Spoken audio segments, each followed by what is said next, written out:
തലസ്ഥാന നഗരിയായ ഡൽഹിയിൽ വീണ്ടും കർഷക സമരം തുടങ്ങിയിരിക്കുകയാണ്. ലോക്സഭ ഇലക്ഷന് മുന്നോടിയായി കർഷകരുടെ ആവശ്യങ്ങളെ മുൻനിർത്തിക്കൊണ്ട് കർഷകർ വീണ്ടും തെരുവിലേക്ക് ഇറങ്ങുന്നു. കർഷകർ തെരുവിലേക്ക് ഇറങ്ങുന്ന ഇതാദ്യമായിട്ടല്ല.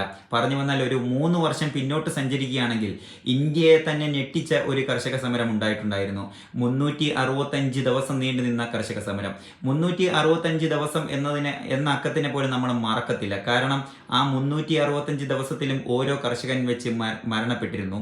അന്ന് കർഷകർ കേന്ദ്ര സർക്കാരിനോട് ആവശ്യപ്പെട്ടിരുന്ന പല കാര്യങ്ങളും അന്ന് അവസാനം അംഗീകരിച്ചെങ്കിലും പിന്നീട് അത് ലംഘിക്കുകയുണ്ടായി. ആ ലംഘനത്തെ തുടർന്നാണ് ഇപ്പോൾ വീണ്ടും അത് സമരത്തിലേക്ക് പോകുന്നത്. അന്ന് കർഷകർ ആവശ്യപ്പെട്ടിരുന്ന കാര്യത്തിൽ മെയിനായിട്ടുള്ള ഒരു കാര്യം എന്നാൽ കർഷകർ എടുത്തിരുന്ന ലോണിനെ എഴുതിത്തള്ളുക എന്നുള്ളതായിരുന്നു. ഇപ്പോഴും കേന്ദ്ര സർക്കാർ അത് മൗനമായിട്ട് തന്നെ തുടരുന്നു.